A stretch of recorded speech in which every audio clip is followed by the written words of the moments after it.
दोस्तों। महाराष्ट्र में विधानसभा चुनाव है और ऐसे में राहुल गांधी के लिए कहा जा रहा है कि महाराष्ट्र के 65 से ज्यादा सीटों पर राहुल गांधी ने एक ब्रह्मास्त्र चला है। आप कह सकते हैं कि कांग्रेस, आप कह सकते हैं कि एमवीए, क्योंकि ये गठबंधन में है। अब वहां गठबंधन में चुनाव लड़ी जा रही है तो फोकस सिर्फ राहुल गांधी पर ही होगा। अब राहुल गांधी ने जिस मुद्दे को ब्रह्मास्त्र के तरह चला है, वो मुद्दा है किसानों की फसलों का।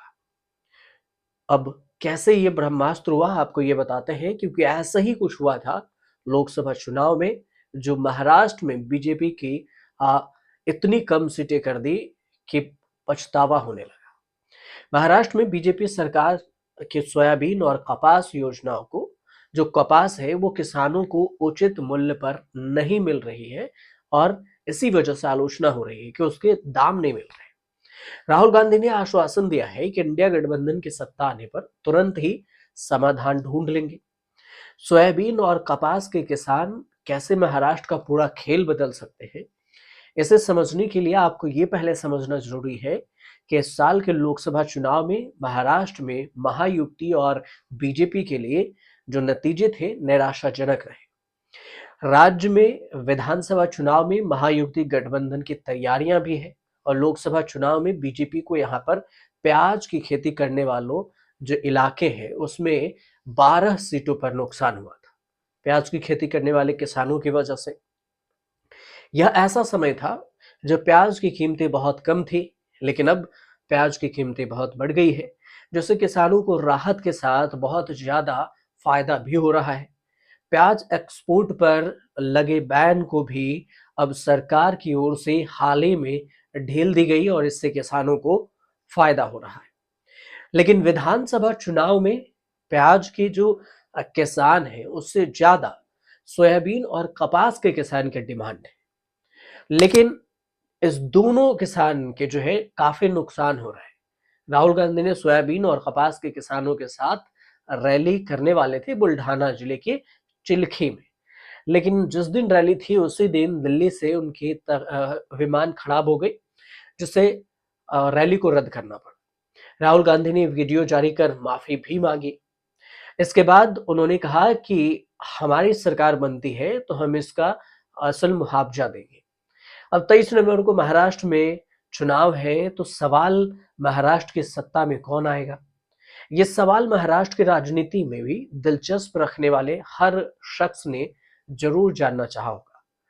इस समय पूरे प्रदेश में विधानसभा चुनाव की चर्चा है और इस चुनाव में कौन सा फैक्टर काम करेगा, किन जाति समीकरणों का गणित चलेगा, मराठवाड़ा में क्या होगा, विदर्भ में कौन आगे होगा, कौन जीतेगा मुंबई की जंग, और ये तमाम सवाल ऐसे हैं जो हर किसी के मन में उठ रहा है। तो विदर्भ की जो एक एरिया है उसकी अगर बात करें तो महाराष्ट्र के विदर्भ में विपक्षी गठबंधन जो है एमवीए लोकसभा चुनाव के नतीजे दोहराने के फिराक है, काफी फायदा हुआ था। वहीं पर सत्तारूढ़ के गठबंधन महायुति भी, जो बीजेपी है, 2014 जैसे सफलता पाने की कोशिश कर रही है। विदर्भ की 62 सीटों पर कांटे की लड़ाई है। अब यहां महाविकास अघाड़ी लोकसभा चुनाव के तर्ज पर ही विधानसभा में भी संविधान बचाओ के नारे और जातिगत समीकरण के सहारे हैं एमवीए। वहीं अगर बीजेपी को देखें तो विदर्भ का गढ़ बचाने की चुनौती है, इसलिए बीजेपी ने बटेंगे तो कटेंगे, एक है तो सेफ है, ऐसे कई सारे नारे दिए और कांग्रेस इन्हीं नारों की काट में उलझी है। महाराष्ट्र की राजनीति में कई सीट ऐसे हैं जहां पर त्रिकोणीय मुकाबला है और कई सीट ऐसे भी हैं जहां चार चार उम्मीदवार हैं, कांटे की टक्कर है। विदर्भ की 11 जिलों की अगर बात करें तो यहां पर महायुति की बीजेपी और एमवीए के बीच में सीधे मुकाबला है और उसमें भी कांग्रेस और बीजेपी के बीच में।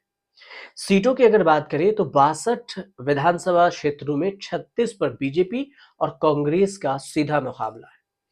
कांग्रेस विदर्भ में 43 सीटों पर चुनाव लड़ रही है और इस हिसाब से देखा जाए तो महाराष्ट्र की जो अर्थव्यवस्था के मुद्दा है वो महंगाई, बेरोजगारी यही है। कृषि भी है, किसान भी है, क्योंकि किसानों के दुर्दशा वहां पर बहुत खराब है, खास करके सोयाबीन और कपास के किसान। अब इन्हीं दोनों किसानों की वजह से और इन्हीं दोनों को मुद्दा बनाकर एमवीए ने, कांग्रेस ने एक ब्रह्मास्त्र चली। कांग्रेस ने ये गारंटी और वादा कर दिया कि अगर हम आए तो 2021 में जैसे 10,000 रुपए तक इसकी कीमत पहुंच गई थी सोयाबीन की एमएसपी, अब जो कम हुई है उसे हम फिर वहां पर पहुंचा देंगे।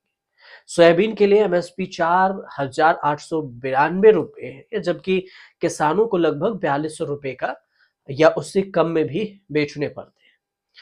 अब इस अंतर को कम करने के बावजूद जो है किसानों को निराश होना पड़ता है और लॉस हानि होती है। महाराष्ट्र का नासिक जिला की बात करें तो देश का सबसे बड़ा प्याज उत्पाद करने वाला जिला है। पिछले कुछ दिनों में प्रति किलो प्याज की कीमतें 20 रुपए बढ़ी, उसके बाद 40 रुपए तक गया, फिर 60 रुपए तक हो गया। लेकिन कपास और सोयाबीन के किसान परेशान हैं। इनका जो एमएसपी मूल्य है वो काफी नीचे चला गया है और सोयाबीन की कीमतें 3,000 रुपए तक प्रति क्विंटल तक पहुंच गई है। लोकसभा चुनाव में विपक्षी जो एमवीए है प्याज की कम कीमतों से परेशान किसानों की बहाली का मुद्दा उठाया। इसका बेहतरीन फायदा भी मिला। ऐसे ही अब एमवीए सोयाबीन और कपास का मुद्दा उठा रही है। मराठवाड़ा, विदर्भ, जलगांव, कोल्हापुर ये सारे जगह पर सोयाबीन और कपास के जो किसान हैं उनकी संख्या ज्यादा है। मतलब विदर्भ की 62 क्षेत्रों में, विधानसभा के क्षेत्रों में 36 सीटों पर बीजेपी कांग्रेस के बीच जो मुकाबला है उसमें 43 सीटों पर कांग्रेस चुनाव लड़ रही है। तो फिर ये समीकरण भी किसान बदल सकते हैं। अब सबसे खास बात यह है कि अगर यहाँ पर किसान एक तरफ से ही लड़े और एक ही को देखना दिलचस्प ये भी है कि अगर किसान किसी एक को ही फेवर किए तो ये पूरे महाराष्ट्र की राजनीति को के समीकरण को बदल सकते हैं। अब जब 23 नवंबर को यहाँ पर परिणाम आएंगे, जो 20 नवंबर को वोटिंग है उसके बाद, तो फिर पता चलेगा कि क्या किसान किसके फेवर में वोट डाले और कौन कहाँ पर कितना आगे रहा, किसकी सरकार बनी।